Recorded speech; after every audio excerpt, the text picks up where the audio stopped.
Greetings, I am a chupacabras.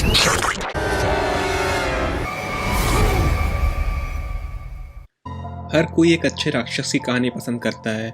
समस्या यह है कि राक्षस हमेशा दूर के इलाकों में, झीलों के नीचे या जंगलों की गहराई में रहना पसंद करते हैं। यह बहुत कम आश्चर्य की बात है कि हमारा विश्वास इन चीज़ों पे उनकी फोटो से या रिपोर्टिंग से आता है। इसी कारण बेंजामिन रेडफोर्ड को चुपाकाबारा में इंटरेस्ट आया, जो कि एक वैम्पायर जैसा क्रिएचर है। इसकी पहली रिपोर्टिंग लैटिन अमेरिका में शुरू होती है। 1990 के एंड में पहली बार पोर्टोरिको में चुपाकाबारा के किस्से सामने आए। उन्होंने बड़ी आंखों के साथ 4 या 5 फीट लंबा एक एलियन जैसा क्रिएचर डिस्क्राइब किया, जिसकी लंबी पीठ और लंबे पंजे जो कि नीचे तक फैले हुए थे। यह जानवर, लोगों ने दावा किया कि खेत सुखा देने और उनके कैटल्स को मारने के लिए जिम्मेदार है। इसी कारण इसे गोट सकर नाम दिया गया। 8 भेड़ें इसकी पहली शिकार थी। उसका खून इसने पूरा चूस लिया था। सीने में 8 गंभीर घाव पाए गए। कई लोगों का मानना है कि चुपाकाबारा एलियंस का पेट है, जो किसी कारणवश धरती पर रह गए।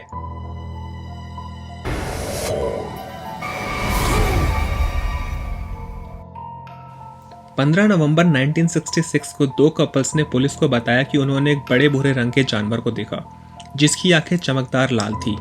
उन्होंने इसे 10 फुट के बड़े पंखों वाले, बड़े उड़ने वाले आदमी के जैसा एक्सप्लेन किया। अपनी कार में ड्राइव करते हुए वो शहर के बाहर की एक सिटी में जा रहे थे, जिसे TNT सिटी भी कहा जाता है, जो कि वर्ल्ड वॉर 2 के टाइम से खाली पड़ी हुई थी। अगले कुछ दिनों के दौरान दूसरे लोगों ने भी इसी तरह के जानवर को देखा। उन लोगों में 2 फायरमैन भी थे, जिन्होंने उस जानवर को लाल आंखों वाला बड़ा पक्षी बताया। मैसन काउंटी शेरिफ जॉर्ज जॉनसन ने बताया कि उनका मानना है कि उस पक्षी की आंखें बड़े बगुले की जैसी हैं। एक कॉन्ट्रैक्टर नेवल ने जॉनसन को बताया कि उसके जर्मन शेफर्ड कुत्ते के गायब हो जाने के बाद उसने पास के खेत में किसी इंसान पे टॉर्च की रोशनी दी तो उसकी आंखें साइकिल रिफ्लेक्टर की तरह चमक उठी। वेस्ट वर्जीनिया यूनिवर्सिटी के रॉबर्ट एल स्मिथ ने रिपोर्टर्स से कहा कि लोगों के डिस्क्रिप्शन के हिसाब से सैंडहिल क्रेन फिट बैठती है।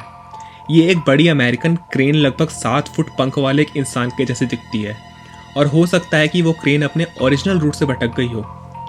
15 दिसंबर 1967 के बाद सिल्वर ब्रिज के ढहने और 46 लोगों की मौत की घटना के बाद मॉथमैन की साइटिंग्स और बढ़ गई। इनफैक्ट एक न्यूज़ चैनल में मॉथमैन की रियल साइटिंग की न्यूज़ भी चलाई गई।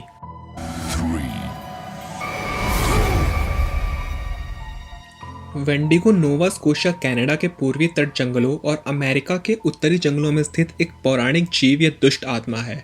वेंडिगो को एक स्पिरिट के रूप में दिखाया गया है, जिसने इंसान की कुछ विशेषताएं हैं, या एक आत्मा के रूप में जिसने एक इंसान को अपने पास रखा है और उन्हें वेंडिगो में बदल दिया है। इसके प्रभाव के कारण हत्या, लालच, इंसानों को खाना जैसी प्रवृत्तियां होती हैं। इसका मेडिकल नेम वेंडिगो साइकियोसिस है, जिसमें साइकियाट्रिस्ट्स का मानना है कि बीमारी से इंसान में ह्यूमन फ्लैश या कैनिबलिज्म की लालसा बढ़ जाती है। कुछ कम्युनिटीज़ में इन्वायरमेंटल डिस्ट्रक्शन और कभी न खत्म होने वाले लालच को वेंडिगो के रूप में देखा गया है। वेंडिगो साइकियोसिस से एक प्रसिद्ध मामले में एल्बर्टा के एक इंसान शामिल है, जिसका नाम स्विफ्ट रनर है। 1878 की सर्दियों के दौरान स्विफ्ट रनर और उसका पूरा परिवार भूख से मर रहे थे और उसके बड़े बेटे की डेथ हो गई थी। हडसन्स बे कंपनी, जो कि इमरजेंसी फूड सप्लाई कंपनी थी, उससे 25 मील दूर स्विफ्ट रनर अपनी पत्नी और 5 बच्चों को खा गया। यह देखते हुए कि फूड सप्लाई के पास होते हुए भी स्विफ्ट रनर ने नरभक्षण का सहारा लिया और उन्होंने अपने आसपास के सभी लोगों को मार डाला और खा गया।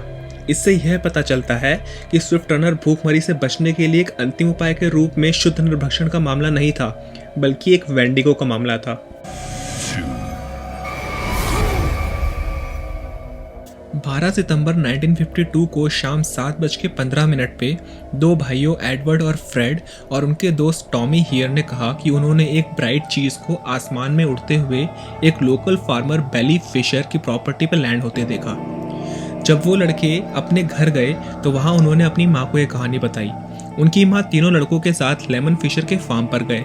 वहाँ से वो लोग एक पहाड़ी की चोटी पर पहुँचे, जहाँ फ्रेड ने कहा कि उसे एक रेड लाइट दिखाई दे रही है। फिर जब उन्होंने उस डायरेक्शन में फ्लैश लाइट लगाई तो थोड़ी देर के बाद उसी डायरेक्शन से गोल चेहरे और नुकीले शेप जैसा आदमी दिखाई दिया, जो इन सभी को देख के इनकी तरफ दौड़ा। उसे अपनी तरफ आता देख के पूरा ग्रुप तितर बितर हो गया। जब थोड़ी देर के बाद वो सारे लोग शेरिफ के साथ उस सेम जगह पर पहुंचे तो वो क्रिएचर गायब हो गया था, लेकिन वहां कुछ मेटल जलने की बदबू आ रही थी। इस इंसिडेंट्स को लोकल और इंटरनेशनल न्यूज़ ने कवर किया। फिर इसने अमेरिकी वायुसेना की यूएफओ जांच प्रोजेक्ट ब्लू बुक नामक एक प्रोजेक्ट को स्टार्ट किया, जिसने बहुत सारे इन्वेस्टिगेटर्स पूरे शहर में फैला दिए। ये एक लोकल लेजेंड बन गई। आज तक टूरिस्ट इस जगह पे मॉन्स्टर म्यूजियम में आते हैं।